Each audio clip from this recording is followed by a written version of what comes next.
ચલો, નળાકાર તાર દ્વારા ઉત્પન્ન થતું ચુંબકીય ક્ષેત્ર. તમને જો 3 નળાકાર આપ્યા છે અંદર. જો એક ઘન નળાકાર, આખું દ્રવ્યથી ભરેલો હોય ને ઘન નળાકાર કહેવાય.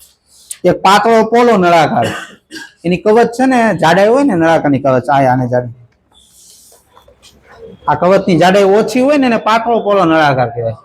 આ કવચની જાડાઈ વધારે હોય ને એને જાડો પોલો નળાકાર કહેવાય. જો અંદર આકૃતિમાં દર્શાવી લે છે કવચની જાડાઈ. તો આ ત્રણેય નળાકારમાંથી આઈ પ્રવાહ પસાર થાય. કેટલો? આઈ. આલા ધ્યાન રાખે બધા. આ નળાકાર, ત્રણેય નળાકારમાં તમારે બહારની સાઈડ ચુંબકીય ક્ષેત્ર શોધવાનું જાય. જ્યાં પણ ચુંબકીય ક્ષેત્ર શોધવું ને એમ્પિયર ની સર્કિટ લૂપ લેવાની. આ નળાકાર ને આખો નળાકાર ઘેરાઈ જાય. આમ જો આમ હોય નળાકાર, આમાંથી આ પ્રવાહ પસાર થાય ને આમ લૂપ લીધેલી. જો દેખાય તો આખો નળાકાર અંદર આવી ગયો.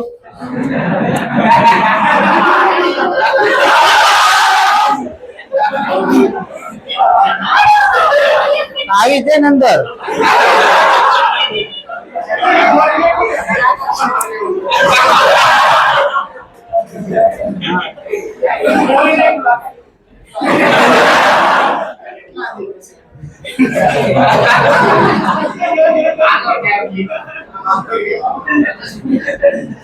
હાલો, જો કાલ આપણે એમ્પિયર નો સર્કિટલ નિયમ ભણ્યા. સંકલન BDL = μ0 સિગ્મા.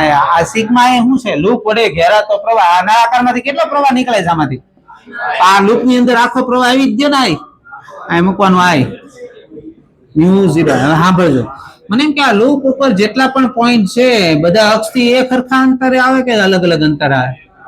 હા, તો એક સરખા અંતરે આવતા ચુંબકીય ક્ષેત્ર તો આ નળાકાર દ્વારા બધા પોઈન્ટ એક સરખું જ ઉત્પન્ન થાય ને. તો આ બધી જગ્યાએ તો બી કેવું થઈ જાય સૂત્રમાં? અચળ 12 આવશે. સંકલન DL એટલે હું આ નળાકાર ઉપર નાના નાના, આ લૂપ ઉપર નાના નાના ખંડ લઉં ને બધા ખંડનું સંકલન એટલે સરવાળો થાય. ખબર છે? હા બોલો. તો આ બધાનો સરવાળો કરું અહીંથી, આ બધા ખંડનો. આ લૂપ નો પરિઘ થઈ જાય કે નહીં? તો સંકલન DL એટલે 2πr થઈ જાય. આને જાવ દે છેદમાં. તો બહારની સાઈડ ચુંબકીય ક્ષેત્ર શોધવાનું સૂત્ર બન્યું μ0I/2πr. કોઈ પણ નળાકાર હોય એની અક્ષથી r અંતરે, જાડો પોલો નળાકાર હોય કે પાતળો હોય કે ઘન નળાકાર હોય, એના અક્ષથી r અંતરે તમારે ચુંબકીય ક્ષેત્ર શોધવું હોય બહારની સાઈડ હો, તો આ સૂત્ર લગાવવાનું μ0I/2πr. હાલો, સપાટી પર ગોતવું શું થાય? સપાટી પર ગોતવું તો અક્ષથી અંતર કેટલું થાય? ત્રિજ્યા જેટલું થાય. તો સપાટી પર ચુંબકીય ક્ષેત્ર કેમ લખાય? μ0I/2π capital R. આ સપાટી પર ગોતવું તો આ મૂકવાનું. હાલો, હવે અંદરની સાઈડ ચુંબકીય ક્ષેત્ર શોધવું હોય તો હાલો, પેલા હું તમને સમજાવી દઉં. પોલાણ વાળા ભાગમાં ચુંબકીય ક્ષેત્ર ન હોય. બીજા કિસ્સામાં હવે એમ કેતો આવો નળાકાર છે, આમાંથી તમે પ્રવાહ પસાર કરો તો પ્રવાહ કેમાંથી પસાર થાય? આ વચ્ચેના ભાગમાં પ્રવાહ જાય. દ્રવ્ય હોય તો પ્રવાહ જાય ને. અહીં ક્યાં દ્રવ્ય છે? અહીંયા તો પ્રવાહ જાય. પ્રવાહ આ ભાગમાંથી જાય કે નહીં? તો બોલો, અંદરની બાજુ તમે એમ્પિયર ની સર્કિટ લૂપ લેવા જાવ, જો આંગળી આમ ફેરવું છું એ બાજુ, તો અંદર ઘેરાતો પ્રવાહ શું થઈ જાય? 0. હા, તો આ 0 થઈ જાય પદ. હાલો, 0 ગુણ્યા μ0. 0 પછી આ 2πr ને છેદમાં જાવ દે, શું થઈ જાય? 0. તો આ આકૃતિમાં દોરેલું હશે. જો પોલાણ વાળો ભાગ હશે ને ચુંબકીય ક્ષેત્ર 0 લખ્યું હશે. જો બે આકૃતિમાં જો તો દેખાણું. તો યાદ રાખજો, પોલાણ વાળા ભાગમાં ચુંબકીય ક્ષેત્ર હોય નહીં, કારણ કે અંદર પ્રવાહ ઘેરાય નહીં. હાલો, હવે ઘન નળાકારની અંદરની સાઈડ ચુંબકીય ક્ષેત્ર શોધવું શું કરો? ધારો કે મારે અહીંયા ચુંબકીય ક્ષેત્ર શોધવું છે. અહીંયા ચુંબકીય ક્ષેત્ર શોધવું છે તો અહીંયા તમારે એમ્પિયર ની સર્કિટ લૂપ લઈ લેવાની. r ત્રિજ્યાની લૂપ લઈ લીધી. હાલો, તો મારે આ નિયમ લગાવવા માટે પેલા લૂપ વડે ઘેરાતો પ્રવાહ તો જોઈએ ને. આટલા ભાગમાંથી કેટલો પ્રવાહ જાય ને ગોતવું હોય શું કરવું પડે કયો તો? હાલો, આખા નળાકારમાં કેટલો પ્રવાહ જાય? આ નળાકારની ત્રિજ્યા છે કેટલી? I/ ક્ષેત્રફળ કેટલું થાય આ ભાગનું? આ શું મળ્યું તમને? એકમ ક્ષેત્રફળ દીઠ પ્રવાહ. શું મેળવા?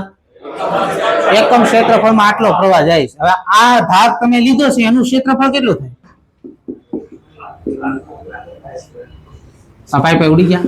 આ પ્રવાહ આટલા ભાગમાંથી જતો હશે. મૂકો આ સૂત્રમાં. બી તો અચળ એટલે બી બાર ને સંકલન ડીએલ એટલે 2πr એટલે આવું થયું બી 2πr મ્યુ 0 આ લૂપ વડે ઘેરાતો પ્રવાહ કેટલો આવ્યો આના દ્વારા I r² upon r². પછી આ 2πr ને છેદમાં લઈ લ્યો તો એક r ઉડી ગયો શું સૂત્ર બન્યું μ0I small r upon 2πr². આ ક્યારે વાપરવાનું અંદરની સાઈડ શોધવું હોય તમારે ચુંબકીય ક્ષેત્ર તો આ સૂત્ર લાગશે હવે સાંભળો બે વાર પ્રશ્ન પૂછાયેલા છે ઘન નળાકારમાં અક્ષથી અંતરનો આલેખ દોરો ચુંબકીય ક્ષેત્રનો હાલો તો બી વિરુદ્ધ આર નો આલેખ કેવો થાય ઘન નળાકાર માટે તો તમે જોયું કે અંદરની સાઈડ ચુંબકીય ક્ષેત્ર આ અક્ષથી અંતરના સપ્રમાણમાં છે આર વધે તો શું થાય વધશે તો આમ આલેખ આવશે સપ્રમાણતાનો બી પ્રોપોર્શનલ ટુ પછી જેવા બહાર જાઓ તો આર બી અને આર કેવા છે જો તો આ વધે તો શું થાય અહીંથી આલેખ શું થઈ જાય અતિવલય તો ઘન નળાકાર માટે બી વિરુદ્ધ આર નો આલેખ આવો થાય ને દોરે બધે આલેખ બે વાર પ્રશ્ન પૂછાયેલા 2019 અને 2021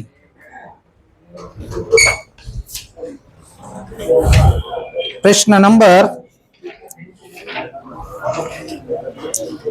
65 નંબરનો પ્રશ્ન જવાબ આવ્યાનો સી ઓપ્શન 2019 માં પૂછાણો છે આ ગ્રાફ પછી 72 નંબરનો પ્રશ્ન જવાબ આવશે સી ઓપ્શન 2021 માં પૂછાણો છે આ ગ્રાફ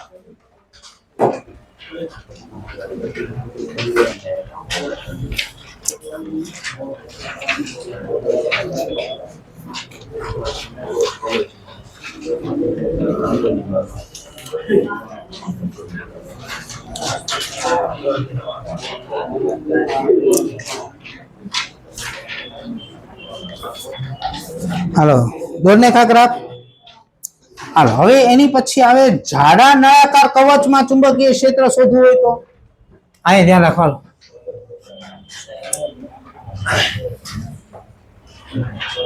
આની ત્રિજ્યા છે r1 કેપિટલ રાખીશ કેપિટલ રાખો આની ત્રિજ્યા છે r2 બોલો અહીંયા ચુંબકીય ક્ષેત્ર શોધવું શું કરવાનું તમે કેમ કરતો જાઓ આ પ્રમાણે ઝાંકવાની છે આખી થિયરી પેલા શું કરવાનું અહીંયા ચુંબકીય ક્ષેત્ર શોધવું છે ધારો કે આ પોઈન્ટ અક્ષ થી r અંતરે છે પેલા અહીંયા એમ્પિયર ની સર્કિટલ લૂપ લઈ લેવાની લઈ લીધી પછી આનો પ્રવાહ ગોતવાનો આ લૂપ વડે ઘેરાતો પ્રવાહ કેટલો થાય આખા નળાકારમાંથી કેટલો પ્રવાહ બહાર આવે છે I આખા નળાકારનું ક્ષેત્રફળ લખો પાઈ r2² એમાંથી આ પોલાણ વાળા ભાગમાં થોડો પ્રવાહ જવાનો છે એ બાદ કરો પાઈ r1² બાદ કરી નાખશો એટલે આવું વધશે પાઈ કોમન નીકળી જાય આ હું મેળવ્યું તમને એકમ ક્ષેત્રફળ દીઠ પ્રવાહ હાલો હવે આપણે આ લૂપ નું ગોતવાનું છે જો આ લૂપ માંથી પ્રવાહ કેટલો જતો હશે આ લૂપ જોઈ ને એનો પ્રવાહ ગોતવાનો છે એનું ક્ષેત્રફળ કેટલું થાય આ સ્મોલ r પાઈ r² એમાંથી આ ભાગ બાદ કરવા પડશે ને પાછો માઈનસ પાઈ r1² એટલે પાઈ કોમન નીકળી જાય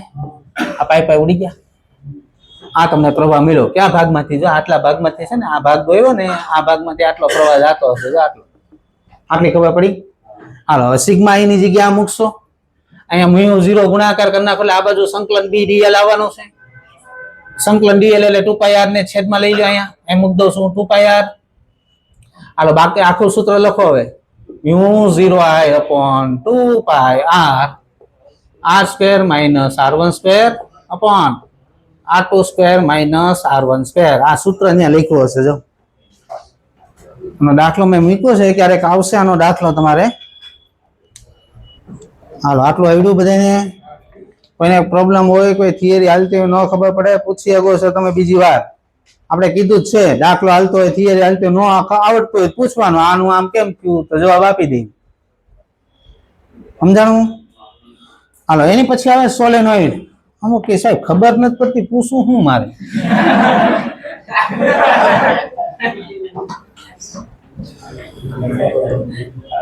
કઈ ખબર પડે તો હું પૂછું નહીં કે બસ એ ખબર પડે નાસ્તો બસ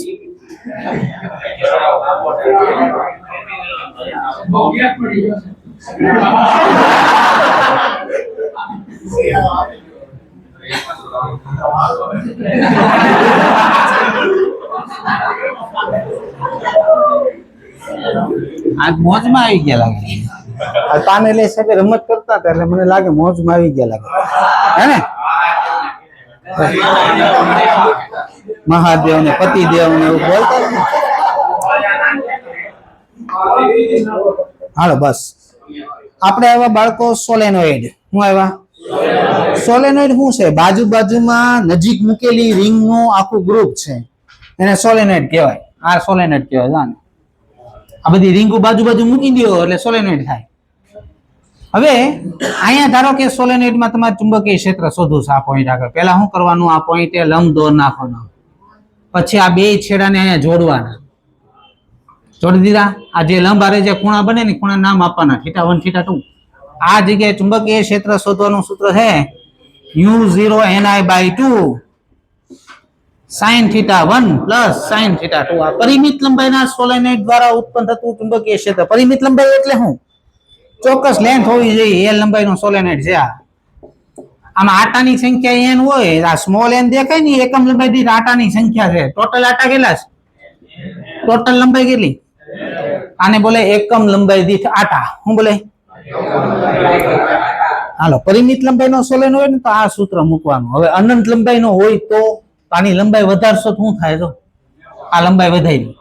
હવે અહીંયા જોડો ને તો આ ખૂણો વધશે. જો બીજો આ છેડો જેમ જેમ આગળ વધતો જાય ખૂણો વધતો વધતો 90 ડિગ્રી પૂગી જાય. આ મૂકો 90 1 + 1 e2 ના 2 ઉડી જાય તો μ0 એનાય થઈ જાય. મુની બદનામ હુઈ. તો અનંત લંબાઈનો સોલેનોઇડ હોય તો અંદર ચુંબકીય ક્ષેત્ર કેટલું હોય? મુની જેટલું. કેટલું? મુની. હાલ બસ હવે ધ્યાન રાખો. હવે છેડા ઉપર ચુંબકીય ક્ષેત્ર કેટલું? આ છેડો છે જો અહીંયા મારે ચુંબકીય ક્ષેત્ર શોધવું છે તો આ છેડાને અહીંયા જોડો તો આ બાજુનો ખૂણો શું થઈ જાય? આ છેડો ત્યાં જોડાઈ ગયો. આ ખૂણો 0 થઈ જાય જ નહીં. આ છેડો અનંતે છે એટલે એને અહીંયા જોડો તો એક ખૂણો 90 થાય. 90 મૂકો ને આ 0 મૂકો તો છેડે ચુંબકીય ક્ષેત્ર કેટલું હોય? આ 90 ને આ 0. sin 90 1 ને sin 0 0 એટલે 1 થઈ ગયું. એટલે આવું આવ્યું μ0ni/2. તો તમે જોયું કે વચ્ચે ચુંબકીય ક્ષેત્ર કેટલું આવે? μ0ni ને છેડે કેટલું આવ્યું? છેડે μ0ni/2 અડધું થઈ જાય. જેને લખ્યું હશે b end = b in/2 લખ્યું છે અંદર. આ એવું કહે છે કે છેડે ચુંબકીય ક્ષેત્ર હોય એ વચ્ચે હોય એના કરતા અડધું હોય. વચ્ચે હોય μ0ni ને છેડે આવ્યું μ0ni/2. હાલો એની પછી ટોરોઇડ આવે. ટોરોઇડ કઈ નથી, સોલેનોઇડ ના બે છેડાને તમે ભેગા કરી દો એટલે ટોરોઇડ બની જાય. એટલે ખબર આપણે મેળામાં જાય ઓલું રમવાનું આવે છે સ્પ્રિંગ જેવું. એને બે છેડાને તમે ભેગા કરી દો એટલે આવું થઈ જાય. જો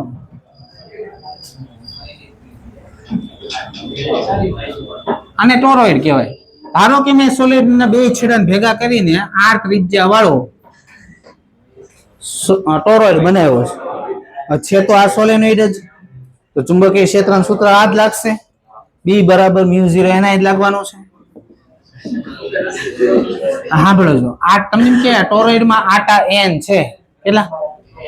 હવે સાંભળજો બરાબર. આ ટોરોઇડ છે આને હું અહીંથી કાપીને આ ટોરોઇડ ને સીધો કરી નાખું કેટલી લંબાઈનો સોલેનોઇડ બન્યા? આનો પરિઘ r છે. r છે એટલે આનો પરિઘ કેટલો થાય? લંબાઈ કેટલી થાય? l = 2πr. આમાં એકમ લંબાઈ દીઠ આટા કેમ લખાય?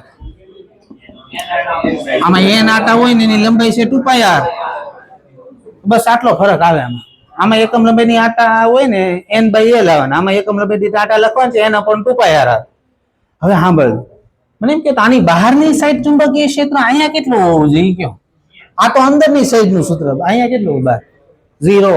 બહારની સાઈડ ચુંબકીય ક્ષેત્ર હોતું શું કામ ન હોય એનું કારણ છે. ત્યાં આ રિંગ છે. શું છે? મેં તમને પહેલા જ કીધું સોલેનોઇડ એટલે બાજુ બાજુ મૂકેલી રીંગું.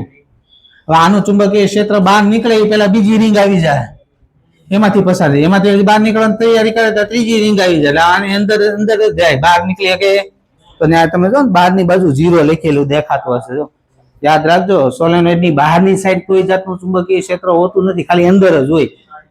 સમજાણું? હાલો એની પછી આવે મોસ્ટ આઈએમપી. આપને ખબર છે કે ક્યું વિદ્યુતભાર બી ચુંબકીય ક્ષેત્રમાં ગતિ કરે તેના ઉપર લાગતા મેગ્નેટિક ફોર્સ નું સૂત્ર શું છે? કોને આવડે છે?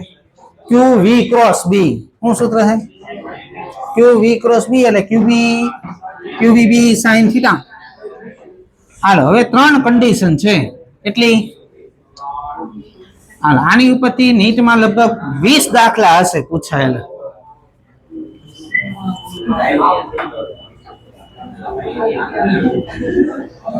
હાલો ધ્યાન રાખ. મોસ્ટ એમપી વિદ્યુત ભાર ચુંબકીય ક્ષેત્રમાં 3 રીતની ગતિ થઈ શકે. કેટલી રીતની? Condition number 1. ધારો કે કોઈ વિદ્યુત ભાર ચુંબકીય ક્ષેત્રની દિશામાં ગતિ કરે અથવા તો ચુંબકીય ક્ષેત્રની વિરુદ્ધ દિશામાં ગતિ કરે.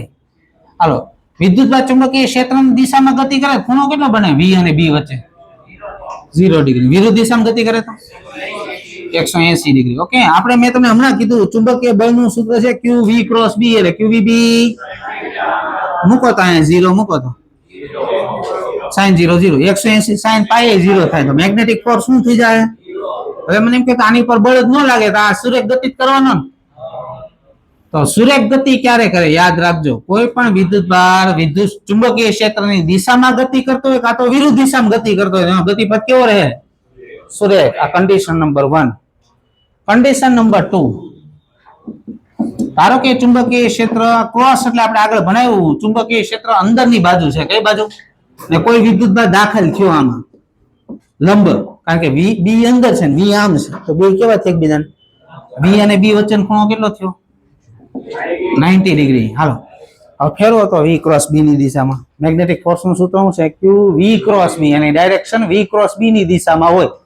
આ છે વી, આ છે બી, આ વી થી બી ની દિશા. જમણો હાથ આંગળી ફેરવશો અંગૂઠો કઈ બાજુ આવે છે?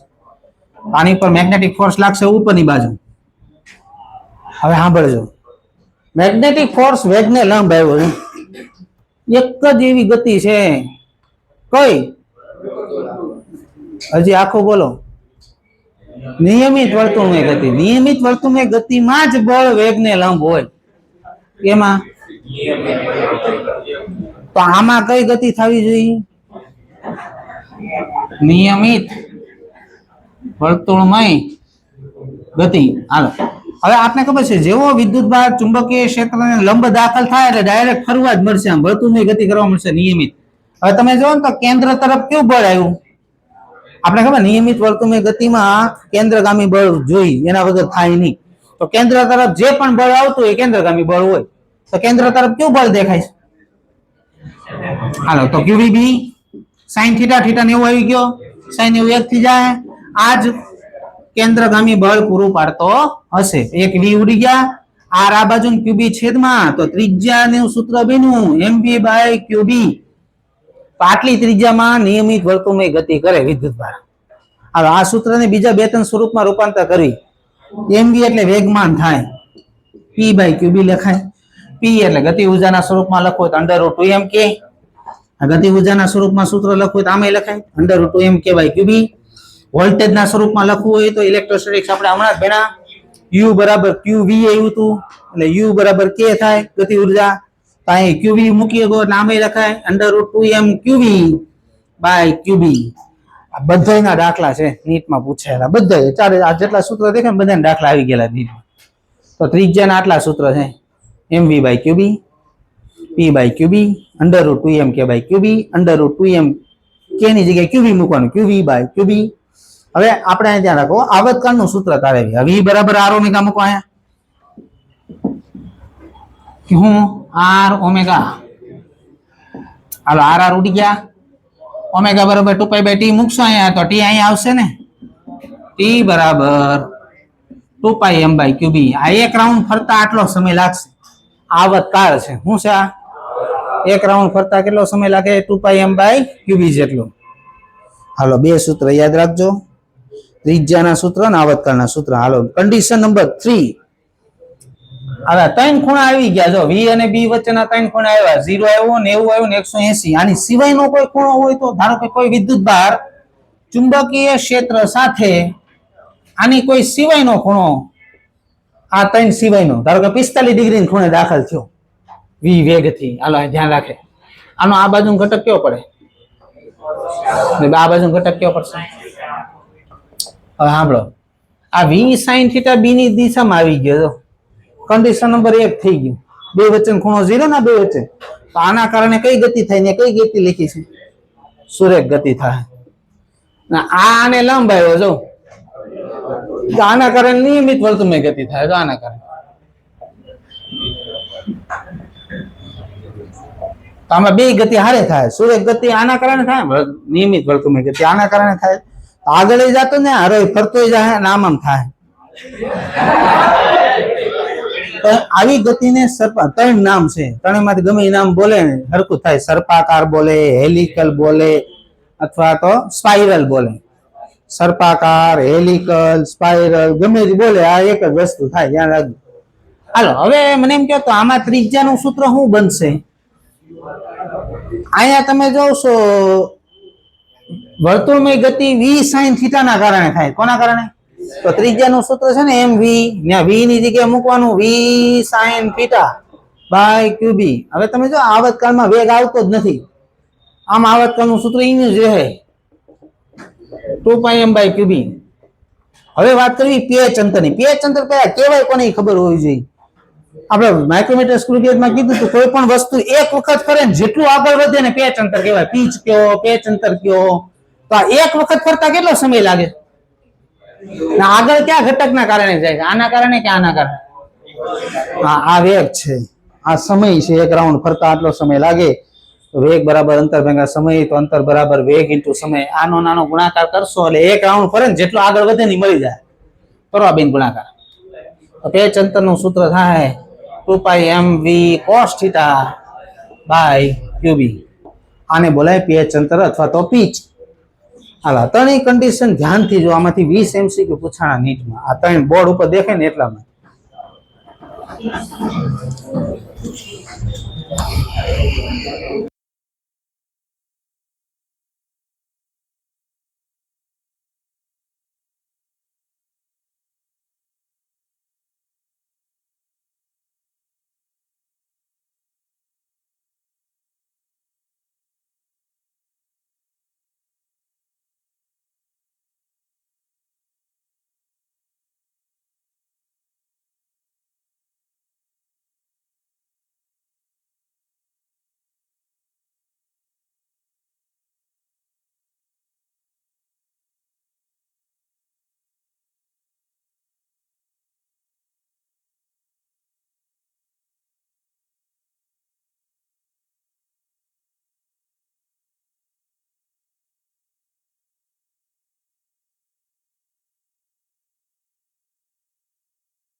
આપણે ઇલેક્ટ્રોસ્ટેટિક્સમાં શું ભણ્યું કે વિદ્યુતભાર વિદ્યુત ક્ષેત્રમાં દાખલ થાય તો વિદ્યુત ક્ષેત્રની પર બળ લગાવે QE મુજબ. કેટલું બળ લગાવે? QE મુજબ. અને આ ચેપ્ટરમાં શું ભણાવ્યું કે વિદ્યુતભાર ચુંબકીય ક્ષેત્રમાં દાખલ થાય તેની પર મેગ્નેટિક ફોર્સ લાગે QV ક્રોસ B મુજબ. ધારો કે કોઈ વિસ્તારમાં બે ક્ષેત્ર એક હારે છે, ધારો કે ઓરડામાં વિદ્યુત ક્ષેત્ર છે અને ચુંબકીય ક્ષેત્ર છે ને અંદર વિદ્યુતભાર દાખલ થયો તો બે બળ લાગવાના. આ બે બળનો સદિશ સરવાળો કરો છો, દિશા છે એ બધાની, આમાંથી શું કોમન નીકળે? અંદર વચ્ચે હું આને લોરેન્ઝ બળ કહેવાય. શું બોલાય ને? આ સૂત્ર પૂછાયેલું નીટમાં, લોરેન્ઝ ફોર્સ નું સૂત્ર શું થાય? જવાબ આવે QE plus V cross B. હાલો બીજો પૂછાયેલો પ્રશ્ન કહું છું કે વિદ્યુતભાર ધારો કે બે ક્ષેત્ર હોય, વિદ્યુત ક્ષેત્ર હોય ને ચુંબકીય ક્ષેત્ર હોય, એમાં વિદ્યુતભાર દાખલ થયો તો સુરેખ ગતિ ક્યારે કરી શકે? કઈ કઈ કન્ડિશનમાં સુરેખ ગતિ થાય? કન્ડિશન નંબર 1, VE અને B, VE અને B ત્રણે એક જ દિશામાં હોય તો સુરેખ ગતિ શક્ય થાય. શું કામ? તો મેં તમને હમણાં ભણાવ્યું, V અને B ની દિશા એક હશે તો મેગ્નેટિક ફોર્સ લાગવાનો છે નહીં. હાલો મને એમ કહેતો V અને E એક દિશામાં હોય, વિદ્યુતભાર ઉપર ઇલેક્ટ્રિક ફોર્સ તો લાગશે ને વિદ્યુત દિશામાં. કેટલો લાગે electric force? QE divide by M કરી નાખું શું થઈ જાય? પ્રવેગ થઈ જાય. તો આ વિદ્યુતભારનો પ્રવેગ મળશે તેનો વેગ શું થાય? વધશે. ને ધારો કે આ વિદ્યુતભાર નેગેટિવ હોય તો પ્રતિપ્રવેગ ઉત્પન્ન થાય તો વેગ શું થાય?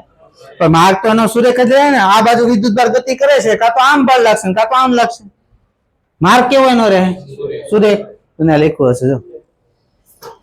કન્ડિશન નંબર 1, જ્યારે VE અને B એક જ દિશામાં હોય તો ચુંબકીય ક્ષેત્ર દ્વારા લાગતું બળ શૂન્ય હોય, પરંતુ વિદ્યુત ક્ષેત્ર દ્વારા બળ લાગવાથી વિદ્યુતભારમાં પ્રવેગ ઉત્પન્ન થાય E/m જેટલો. એનો માર્ગ કેવો રહે? સુરેખ. હાલો કન્ડિશન નંબર 2, બીજી કઈ કન્ડિશનમાં સુરેખ ગતિ થાય? આ x અક્ષ, આ y અક્ષ, આ z અક્ષ. ચુંબકીય ક્ષેત્ર છે z અક્ષની દિશામાં, વિદ્યુત ક્ષેત્ર છે y અક્ષની દિશામાં, ના વિદ્યુતભાર જાય છે x અક્ષની દિશામાં. તેને એકબીજાને કેવા થયા જાવ તો. હાલો હવે શું થાય જાવ. તમને એ તો ખબર છે કે વિદ્યુતભાર વિદ્યુત ક્ષેત્રમાં હોય તો વિદ્યુત ક્ષેત્રની દિશામાં બળ લાગશે, ઇલેક્ટ્રિક ફોર્સ વિદ્યુત ક્ષેત્રની દિશામાં લાગે. હાલો આ બળ કઈ બાજુ લાગશે? હાલો જો વેગ છે આમ x અક્ષની દિશામાં, ચુંબકીય ક્ષેત્ર છે z અક્ષની દિશામાં, આ z ફેરો તો V ક્રોસ B ની દિશામાં ફેરો તો અંગૂઠો આવ્યો નીચે તો મેગ્નેટિક ફોર્સ કઈ બાજુ લાગશે? નીચે. આ મેગ્નેટિક ફોર્સ. હવે આ બે બળ સરખા થઈ જાય શું થાય? FE = FM. ઇલેક્ટ્રિક ફોર્સ કેટલો? Magnetic force QQ cancel. હવે આ બે જો હરખા થઈ જાય તો આની ઉપર બળ 0 થઈ જાય તો એનો માર્ગ કેવો રહે? સુરેખ. આ બીજી કન્ડિશન. તમને એમ કે E અને B બંને એક હારે હોય ને વિદ્યુતભાર સુરેખ ગતિ કઈ કન્ડિશનમાં શક્ય બને? તો પહેલી કન્ડિશન શું? ત્રણે એક જ દિશામાં હોવું જોઈએ. આ તો ત્રણે એકબીજાને લંબ હોવા જોઈએ. આ પૂછાયેલો પ્રશ્ન છે. પ્રશ્ન નંબર નીટમાં જો તો પ્રશ્ન નંબર તમને જોવા મળશે 41 નંબરનો પ્રશ્ન, 41 પેજ નંબર 73, પ્રશ્ન નંબર 41. વાંચો રકમ. 10⁻² kg દળ અને 5 × 10⁻8 કુલમ વીજભાર ધરાવતો કણ 10⁵ મીટર પર સેકન્ડના સમક્ષિતિજ વેગથી વિદ્યુત ક્ષેત્ર E અને ચુંબકીય ક્ષેત્ર B માં ગતિ કરે છે. કે તો ક્યાં વેગથી લખ્યું? સમક્ષિતિજ વેગથી. હવે આગળની લીધી. કણને સમક્ષિતિજ દિશામાં ગતિ કરવા માટે શું કરવું પડે? એટલે એનો વેગ જે દિશામાં છે એ દિશામાં રાખવા માટે શું કરવું પડે? તો આપણે કેટલી કન્ડિશન ભણાવી? 2. કાં તો VBE એક જ દિશામાં હોવું જોઈએ, કાં તો એકબીજાને લંબ હોય. એવો ઓપ્શન ગોતો. હાલો બીજો ઓપ્શન વાંચો. B અને E વેગની દિશામાં હોવું જોઈએ. સાચું? હાલો ત્રીજો ઓપ્શન વાંચો. BE પરસ્પર લંબ હોવા જોઈએ અને બંને વેગની દિશાને લંબ હોવા જોઈએ. એટલે તેને લંબ થઈ ગયા તો 2 અને 3 કન્ડિશન આવશે. ઓપ્શન આવશે એનો C ઓપ્શન. સમજાણું? ઓકે હાલો હજી એવું 1 મિનિટ ઉભા રહ્યા. હવે આવા દાખલા ઘણા બધા છે. તમને એમ કીધું હોય ને વિદ્યુત ક્ષેત્ર અને ચુંબકીય ક્ષેત્ર બંને ક્ષેત્ર છે ને વિદ્યુત ભાર વિચલન થયા વગર પસાર થાય છે. આવો શબ્દ લખ્યો છે. શું લખ્યો છે? વિચલન થાય નહીં મતલબ એની દિશા એની જ રહી. એની દિશા ક્યારે સંભવ થાય? એ આ બે બળ હરખા હશે એને સરખાઈ દેવાના. આનું સૂત્ર QE આનું સૂત્ર QEB. QQ ઉડી ગયા. વધ્યું કેટલું? 3 વસ્તુ વધી. આમાં દાખલામાં બે વસ્તુ ગમે તે આપી હોય, કાં તો આ બે આપ્યું હોય, કાં તો આ બે આપ્યું હોય, કાં તો આ બે આપ્યું હોય, એક વસ્તુ ગોતવાની આવે. એટલે ટૂંકમાં આ વિદ્યુત ક્ષેત્ર ચુંબકીય ક્ષેત્ર બે હોય એવું લખ્યું હોય દાખલામાં કે વિદ્યુત ભાર વિચલન થયા વગર પસાર થાય છે. એટલે તમારે પહેલું સ્ટેપ એ કરવાનું QE બરાબર QEB. પછી QQ ઉડી જાય, બાકીની કિંમત મૂકી દો એટલે જવાબ આવી ગયો. સમજાણું? હાલો, એની પછી આવે સાયક્લોટ્રોન. આ નીકળી ગયું. સૂત્ર ઈના જ છે. જો આવર્તનનું સૂત્ર 2πm/qb. આવૃત્તિ ઊંધી કરી નાખો એટલે આવૃત્તિ થઈ જાય qb/2πm. દેખાણું? હાલો, તો એ બે જ વસ્તુ કરવાની.